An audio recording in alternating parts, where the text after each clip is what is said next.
আত্মসমর্পণ করার কয়েক মিনিটের মধ্যেই জামিন পেয়ে গেলেন কামারহাটি তৃণমূল কাউন্সিলর অজিতা ঘোষ। প্রায় এক সপ্তাহ বেপাত্তা থাকার পর আজ ব্যারাকপুর কোর্টে আত্মসমর্পণ করেন অজিতা ঘোষ এবং তার স্বামী তাপস দত্ত। কয়েক মিনিটের মধ্যে শর্ত সাপেক্ষে জামিনও পেয়ে যান।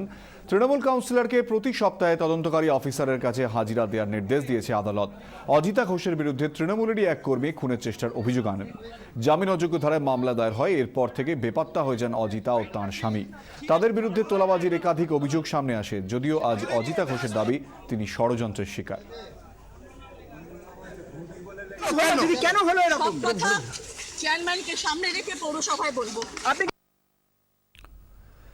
তোলার টাকা দিতে অস্বীকার করায় ব্যবসায়ী ও তার ছেলেকে পিটিয়ে খুনের চেষ্টার অভিযোগ উঠল মালদার গাজলে।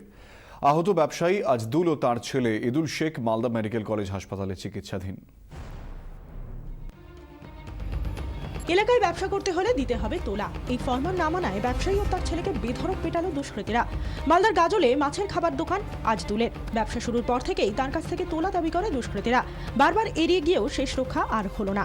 রবিবার রাতে দোকান বন্ধ করে বাড়ি ফেরার সময় আজদুল ও তার ছেলে ইদুল শেখের পথ আটকায় 8-10 জন দুষ্কৃতী। চলে বেধড়ক মার। তাদের সঙ্গে থাকা 1.5 লক্ষ টাকা দুষ্কৃতীরা লুট করে বলে অভিযোগ। গুরুতর আহত অবস্থায় ব্যবসায়ী ও তার ছেলেকে মালদা মেডিকেল কলেজ হাসপাতালে ভর্তি করা হয়েছে।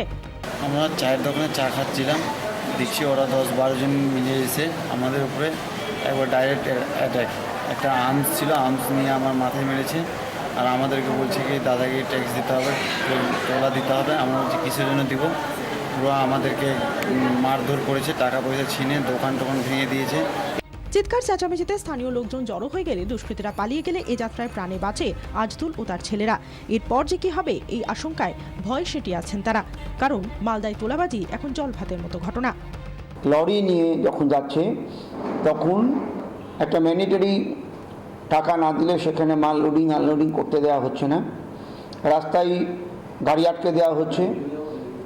এখানে বিভিন্ন সময় বিভিন্ন রাজনৈতিক দলের নাম আসছে, বিভিন্ন সময় বিভিন্ন রাজনৈতিক দলের মদতপুষ্ট ক্লাবের নাম আসছে। এইভাবে তোলাবাজিগুলো হচ্ছে। বেশিরভাগ জায়গাতেই কোনো রসিদ দেওয়া হচ্ছে না এবং অনেক অংশে ডাক পার্টি হিসাবে পরিচিত তারাও কিন্তু আমাদের বিভিন্ন ব্যবসায়ীদের ট্রাক থেকে টাকা আদায় করছে।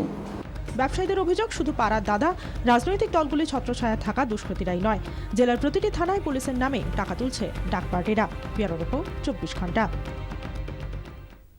জমি দখলদারির যে অভিযোগ উঠল অন্ডাল পঞ্চায়েত সমিতির সভাপতির বিরুদ্ধে। অভিযোগ, এক ব্যক্তির বাড়ির বাউন্ডারি ওয়াল ভেঙে দিয়ে জমি দখল করার চেষ্টা করছেন সভাপতি। যদিও সমস্ত অভিযোগ অস্বীকার করেছেন পঞ্চায়েত সমিতির সভাপতি। পাল্টা তিনি সরকারি খাস জমি দখলের অভিযোগ এনেছেন অভিযোগকারীর বিরুদ্ধে। খোদ পঞ্চায়েত সমিতির সভাপতির বিরুদ্ধে জমি সিন্ডিকেট চালানোর অভিযোগ উঠল অন্ডালের দীর্ঘনলের বাসিন্দা বংশীবদন মণ্ডলের অভিযোগ, তাঁর বাড়ির বাউন্ডারি ওয়াল দিতে দিচ্ছেন না অন্ডাল পঞ্চায়েত সমিতির সভাপতি কালুবরণ মণ্ডল। প্রধানের পারমিশন নিয়ে কাজ করছিলাম। অন্ডাল থানা থেকে কিছু অফিসার যান, অফিসার গিয়ে বলেন কাজটা বন্ধ করুন, আমার কাগজপত্র নিয়ে থানায় দেখা করুন। কাগজপত্র নিয়ে থানায় দেখা করি। ঠিক এই সময়তে সিন্ডিকেটের প্রধান অন্ডাল পঞ্চায়েত সমিতির সভাপতি কালুবরণ মণ্ডল এবং তার সাথে আরও অনেক লোক, ওরা জবরদস্তি নেবো আমার কাগজপত্র থাকতেও তারা হুমকি দেয় এবং দাদাকে ঠেলে ফেলে দেয়, তারা মারধর করে, তারা বুকে ব্যথা হয়ে যায়, অসুস্থ হয়ে পড়ে যায়। আমি থানাতে অভিযোগ করি, অভিযোগ করার পরে উনি আমাকে সভাপতির সঙ্গে দেখা করতে পারেন। আমি দেখা করি, কিন্তু আমাকে হুমকি করে অতিরিক্ত গালাগালি করে, বলে মেরে রক্তগঙ্গা বই দিব, জায়গা মানে নেবো, তোমার যা ক্ষমতা তুমি করো। সমস্ত অভিযোগ অস্বীকার করে পঞ্চায়েত সমিতির সভাপতি কালুবরণ মণ্ডল বলেন, সরকারি জমি জোর করে দখল করার চেষ্টা করছে অভিযোগকারীরা। বাড়িটার মধ্যে কোনো ঢুকতে যায়নি।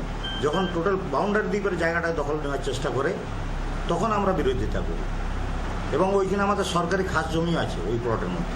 যদিও ভূমি রাজস্ব দফতরের রেভিনিউ অফিসার প্রশান্ত পাল জানিয়েছেন, বর্তমান দাগ অনুযায়ী জমিটি বংশীবদন মণ্ডলেরই। পরেশনাথ কুণ্ডু 28 শতক রয়েছে 58-তে, আর বংশীবদন কুণ্ডু 28 শতক রয়েছে 58-তে। এটা প্রেজেন্ট ডিলার স্ট্যাটাস। তবে একই সঙ্গে তিনি জানিয়েছেন, পূর্বতন জমির মালিকানা খতিয়ে দেখলে গোটা বিষয়টি স্পষ্ট হবে। ব্যুরো রিপোর্ট, 24 ঘন্টা। ছাত্রভর্তিতে তোলাবাজির অভিযোগ বাঁকুড়ার পণ্ডিত রঘুনাথ মুর্মু স্মৃতি কলেজে। তোলাবাজির অভিযোগ টিএমসিপির একাংশের বিরুদ্ধে। সদস্য সংগ্রহের নামে লক্ষ লক্ষ টাকার তোলার অভিযোগও তুলল তৃণমূল ছাত্র পরিষদেরই একাংশ। কলেজে তারা বিক্ষোভও দেখালো। অফিস ঘরের ঠিক পাশেই ভর্তি হতে আসা নবাগত ছাত্রদের কাছ থেকে 100 টাকা চাঁদা আদায় চলছে। আবার অন্যদিকে রয়েছে আরেক দল, তারাও নিচ্ছে 100 টাকা চাঁদা। বাঁকুড়ায় পণ্ডিত রঘুনাথ মুর্মু স্মৃতি কলেজে প্রথম বর্ষে ভর্তি হতে আসা ছাত্রদের টিএমসিপি ফান্ডে দিতে হচ্ছে মোট 200 টাকা চাঁদা। জিজ্ঞেস করলাম যে হলুদ কার্ডে দেখি 100 টাকা কেন নেওয়া হচ্ছে, আমরা ফর্ম ফিল আপ করেছি, তারপরে কলেজে ফর্মের টাকা ভরেছি, দিয়ে বলে এটা সাংসদের জন্য নেওয়া হচ্ছে। দিয়ে নিচে এলাম, নিচে এখানে আবার 100 টাকা করে নিল। তো এখানে কোনো রসিদ দেয়নি, শুধু একটা সাদা কাগজে লিখে দিয়ে দিল 100 টাকা কলেজের, আর উপরে তো না হলুদ কার্ডটা দিল। এই অভিযোগে কলেজে বিক্ষোভ দেখায় তৃণমূল ছাত্র পরিষদের বেশ কিছু সমর্থক।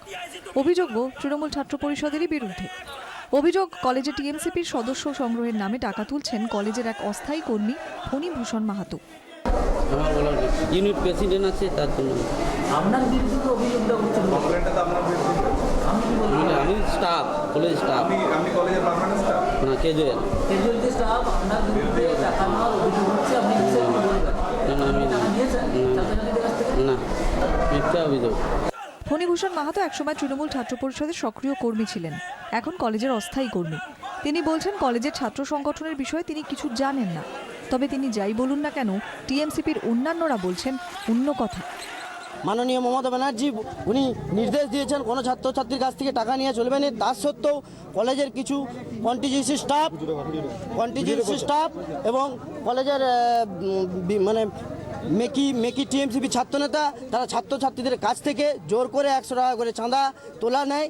এই তোলার বিরুদ্ধে আমরা সমস্ত ছাত্রছাত্রী আজকে এই কলেজে অবস্থান বিক্ষোভ করেছি। কলেজে এত গন্ডগোল হচ্ছে, বিক্ষোভ হচ্ছে, কিন্তু ভারপ্রাপ্ত অধ্যক্ষ বলছেন তিনি কিছুই জানেন না।